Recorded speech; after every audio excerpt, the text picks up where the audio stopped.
안녕하십니까. 실기 필답형 강의를 맡고 있는 정철 교수입니다. 자, 이번 시간부터는 축이죠, 축. 어떻게 보면 지금까지 나왔던 공식의 가장 기본, 기초가 되는 공식들을 가지고 있는 곳이라고 볼 수 있어요. 그래서 앞에 문제들을 풀어오면서 조금 이해가 안 됐던 분들은 이 단원 보시면서 공식이 왜 이렇게 만들어지는 거고 어떻게 이런 부분이 되는구나 라는 걸 이해하시면 돼요. 자, 일단 축에 대한 부분의 정의를 보면 자, 베어링 지지라고 나왔어요. 베어링 지지. 축인데 베어링 지지? 베어링은 일반적으로 회전에 대한 부분 이렇게만 생각하시는 분들이 있는데 자, 기어나 벨트를 축에 장착하여 회전력을 만들어 동력을 전달한다. 자, 축이라고 하는 부분은 다른 거 없이요. 그러니까 회전 운동을 하는 거죠. 축이 있으면 축 자체가 회전 운동을 하면서 동력을 전달해요. 그럼 간단하게 한번 볼까요? 자, 모터라고 하는 부분이 우리가 알고 있는 기본적이 있다라면 이렇게 축이 나올 거예요, 축이. 그래서 축이라고 하는 부분이 하나로 이루어질 수가 없어요. 축이 길게 뽑아서 하나로 만들고 싶지만 안 되는 이유가 있겠죠. 그 부분을 너무 길게 뽑는다 그러면 문제의 첫 번째는 뭐가 되냐면 아무래도 깎을 수 있는 공작 기계가 없겠죠. 그러다 보니까 얘에 대한 부분을 이렇게 이중으로 말고 선으로 좀 그려볼게요. 그래서 뽑을 때 어떻게 된다? 하나에 대한 부분 정도로 그냥 살짝 적당하게 한 다음에 붙이는 거죠. 그래서 앞에서 커플링도 나오고 뭐 축도 나오고 여러 가지가 나오는데 이렇게 나왔어요. 그럼 첫 번째 우리가 이제 많이 연결하는 부분이 이렇게 연결하겠죠. 뭘로? 이게 이제 뭐 커플링이에요. 커플링 보통. 커플링이 이렇게 걸려고요. 여기를 지지하는 애가 이렇게 베어링이 이렇게 지지를 하고 있죠.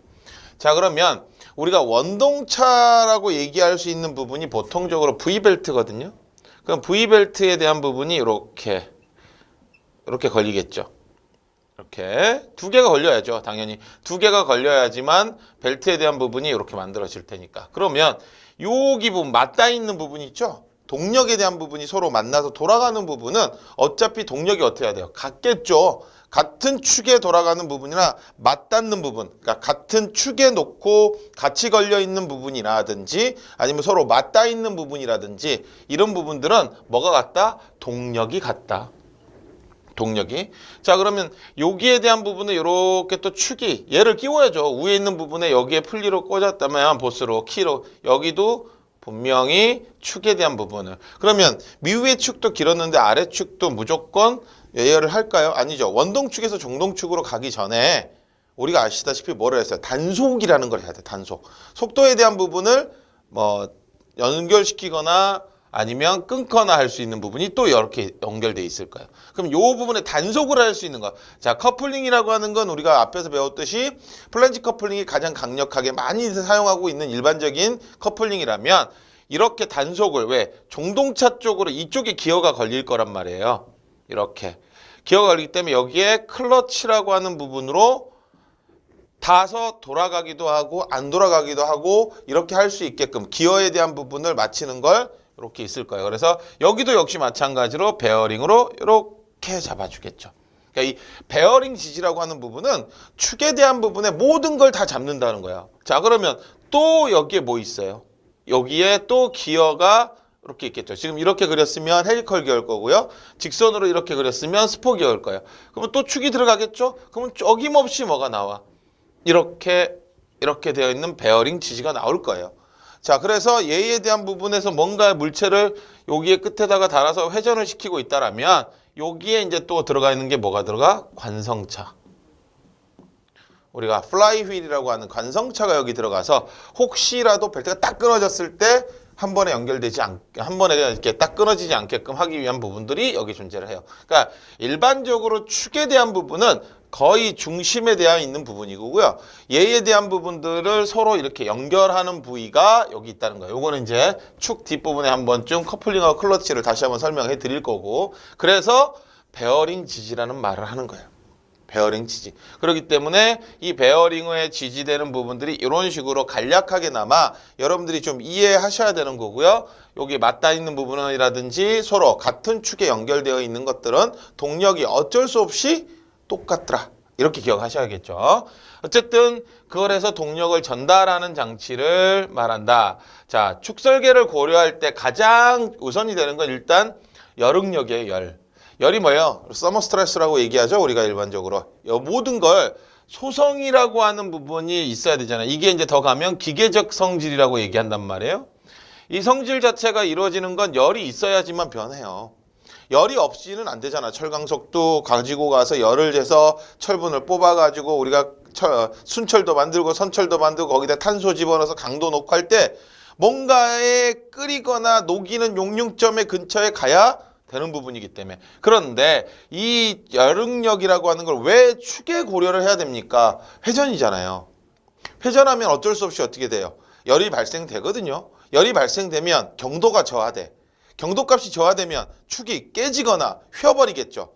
그러면 안 되기 때문에 일단 열응력에 잘 견딜 수 있느냐 이런 부분들을 좀 생각을 해줘야 된다는 얘기예요. 그 다음에 이제 고유 진동수.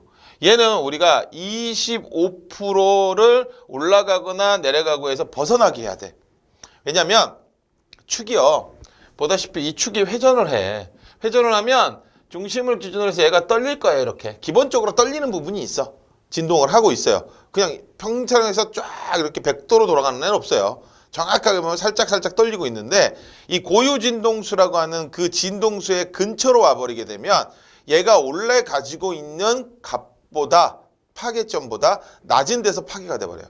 그렇기 때문에 25%를 벗어나게끔 우리가 축설계를 해줘야 된다는 얘기예요. 그 다음에 강도와 변형 당연하겠죠. 얘가 얼마만큼 단단한 축이 필요하느냐. 기본적으로 우리가 일반 축에는 SM45C를 제일 많이 쓰고요. 스핀들 축이나 이런 쪽에는 요새는 잘 간디기 때문에 SCM415를 많이 써요. 재료에서 많이 썼던 재료. 요새는 이제 일반 스핀들 축은 거의 얘를 쓴다고 보시면 돼요. 그런 것들에 대한 부분을 주는 이유가 뭐겠어요? 강도, 얼마만큼 단단해서 견딜 수 있느냐. 회전을 하기 때문에. 변형하면 안 되죠. 축이 열을 받으면요. 아니면 기둥에 대한 힘을 받지 못하면 좌굴 생기거나 아니면 놀링이 생겨서 휘어버려요. 그런 부분들을 고려를 해줘야 되고요. 진동 및 위험 속도, NC라고 얘기를 하죠. 우리가 위험 속도에 대한 부분들을 왜냐하면 얘가 위험 속도에 대한 부분을 넘어가게 되면 어떻게 돼요? 깨지겠죠, 뭐. 그래서 요 5가지 축을 할 때, 그러니까 기본적으로 우리가 축의 설계를 할 때 좀 고려를 해야 된다. 이런 것들이 전부 다 나중에 뒤로 가면 뭘로 바뀌어요? 수식으로 다 바뀌어요. 수식으로. 위험 속도도 있고 고유 진동수도 있고 응력값도 존재하고 이런 것들이 왜 있느냐? 수식에 대한 부분을 우리가 만들기 위해서 고려 사항이기 때문에 그렇다는 얘기예요.